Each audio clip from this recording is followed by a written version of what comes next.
स्वस्तिक news Prayagraj में आपका स्वागत है और मैं हूं आपके साथ मोनी। आइए रुक करते हैं आज के कुछ खास खबरों पर। राजस्थान विधानसभा चुनाव की तैयारियों को लेकर जोधपुर जिला कलेक्टर हिमांशु गुप्ता द्वारा जिला कलेक्ट्रेट कार्यालय में प्रेस वार्ता 27/10/2023 को हुआ। जोधपुर से हमारे संवाददाता चेतन चौहान की खास रिपोर्ट। ऑफ इंडिया द्वारा कर दी गई थी और 30 तारीख को उसका नोटिफिकेशन जारी होगा। तो 30 तारीख के नोटिफिकेशन के बाद में नॉमिनेशन चालू होंगे, जो लगातार 6 तारीख तक पूरे ज़िले में 10 विधानसभाओं के 10 आरओ ऑफिस में उनके नॉमिनेशन लिए जाएंगे। 7 तारीख को सुबह 11 बजे उसकी स्क्रूटनी होगी, जो भी फॉर्म्स आएंगे। फॉर्म्स की स्क्रूटनी के बाद में वैलिडली नॉमिनेटेड कैंडिडेट्स की सूची फाइनल हो जाएगी और फिर 9 तारीख तक मतलब 2 दिन और दिए गए हैं फॉर्म विड्रॉल के लिए। तो जब विड्रॉल की टाइम निकल जाएगा, उस दिन के बाद से जो कंटेस्टिंग कैंडिडेट्स हैं, मतलब जो वास्तव में चुनाव लड़ेंगे हर विधानसभा में, उनकी सूची फाइनल हो जाएगी। तो उनके आधार पे फिर आगामी जो हमारी ईवीएम प्रिपरेशन की बात रही, बैलेट पेपर छपवाने की बात रही, होम वोटिंग की बात रही, या और जो भी गतिविधियाँ जो हैं उसके बाद होंगी। ईवीएम प्रिपरेशन भी जब तक हमारे बैलेट पेपर फाइनल नहीं होंगे सेकेंड रैंडमाइजेशन के बाद में, उसके बाद में चल देगी। एक इम्पॉर्टेंट तथ्य इसमें ये भी है कि 27 तारीख कमीशन ने लास्ट डेट मानी थी नए नाम जोड़ने की, जो कि आज है। तो आज के बाद में अब वोटर लिस्ट जो है वो पूरी तरह से फ्रीज हो गई है।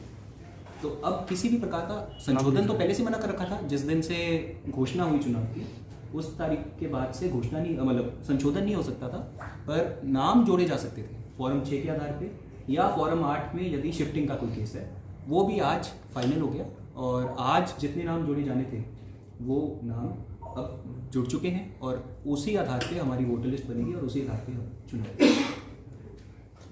होम वोटिंग को लेके क्या रहेगा? होम वोटिंग के लिए जैसे पिछली बार भी अपनी बात हुई थी, होम वोटिंग 2 तरह से होगी। एक जो दिव्यांगजन है हमारे, जो मतलब जो किसी कारणवश अगर दिव्यांगता की कैटेगरी में आते हैं, और दूसरे जो 80+ लोग हैं, उसमें भी आरओ की सेटिस्फैक्शन इम्पॉर्टेंट होगी और कंसर्न जो डॉक्यूमेंट्स हैं वो जो भी व्यक्ति इसके लिए ऑप्ट करता है उसको लगानी होगी। और फिर उसके आधार पे हमारी टीम जो है वो घर जाके उनसे वोटिंग करेगी। इसमें आरओ को ये सेटिस्फाइड होना ज़रूरी है कि वो वास्तव में व्यक्ति बेड रिडन है या इमोबाइल है, वो वास्तव में बूथ पे नहीं आ सकता।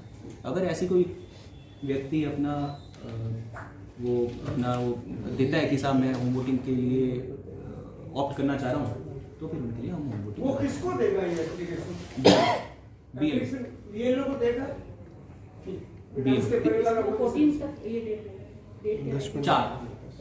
चार तारीख को जो उसमें ये निर्देश है उसमें कमीशन की ओर से कि 30 तारीख से 4 तारीख तक, मतलब 30 अक्टूबर से लेकर 4 नवंबर तक जितने फॉर्म 12D कंप्लीट होके आ जाएंगे और जिस पे आरओ सहमत होगा कि इनको हमें होम वोटिंग कराना है, तो उनकी होम वोटिंग के लिए लिस्ट फाइनल करेंगे हम 4 तारीख के बाद।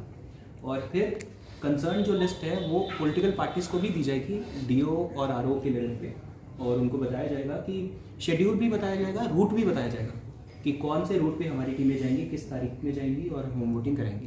तो वो सारी चीज़ें पारदर्शी रहें और संबंधित जो पॉलिटिकल पार्टीज़ हैं या कैंडिडेट्स हैं उनकी जानकारी में रहे, वो सब हम सुनिश्चित करेंगे और कोशिश करेंगे कि स्मूथली ये, क्योंकि एक नया कॉन्सेप्ट है, राजस्थान में पहली बार है होम वोटिंग का। उपचुनाव में तो आया, बट नॉर्मल जो जनरल इलेक्शन है उसमें फर्स्ट टाइम है, तो एक चैलेंज भी है। पर इससे कमीशन की जो मंशा है कि जो व्यक्ति किसी भी कारणवश नहीं आ पाते थे उनके लिए हम व्यवस्था करते हैं।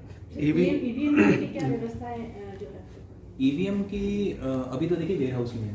3 तारीख को 5 बजे का समय दिया कमीशन ने, जिसमें हमें ईवीएम का फर्स्ट रैंडमाइजेशन करना है। फर्स्ट रैंडमाइजेशन करने के बाद में वो संबंधित जो स्ट्रॉन्ग रूम है जहाँ पे ईवीएम 24 घंटे निगरानी में रहेगी, सीसीटीवी के भी और जाब्ते के भी, तो वहाँ पे हम शिफ्ट कर देंगे। स्ट्रॉन्ग रूम हमारे तैयार हो चुके हैं। 2 बिल्डिंग्स में हमारे स्ट्रॉन्ग रूम है। स्ट्रॉन्ग रूम जहाँ पे होगा वहाँ पे चुनाव के बाद में काउंटिंग प्लेस होगा। तो महिला पॉलिटेक्निक में 4 हैं, 4 विधानसभाएं हमारी महिला पॉलिटेक्निक में हैं और 6 विधानसभाएं जो है हमारी वो कोएड वाला जो पॉलिटेक्निक है उसमें सैंक्शन आगे 45 हमारे ऑक्सिलरी बूथ नए हैं। तो 2566 प्लस 45। तो ये 29 तारीख को हम जो दोबारा ऐड करो 2566 प्लस 45 आखिरी में एक आएगा। तो जो भी है टोटल कितना हुआ मैं एक बार कर ही देता हूँ, कितना जो है वो होंगे। और इसकी सूची जो है 29 तारीख को हम विधिवत जारी करेंगे। कर्मचारी मेरे हिसाब से 20 से 25 हज़ार का आंकड़ा है। मतलब आप ये भी देखे अगर 2600 बूथ हैं, नहीं मैं वही आपको कैलकुलेशन ही बता रहा था। 2600 बूथ पे 5 का गुना कर दो, 4 तो पोलिंग पार्टी है हमारी कांस्टेबल, तो 2600 गुना 5 आप कर दो तो 13,000 तो ये होता है। और बाकी फिर सेक्टर ऑफिसर फिर रिजर्व जैसे आप कह रहे हो हम 20% रिजर्व रखेंगे। तो ये सब करके मेरे हिसाब से 20 से 25 हज़ार के बीच में जो कर्मचारी हैं वो रहने चाहिए। ठीक है।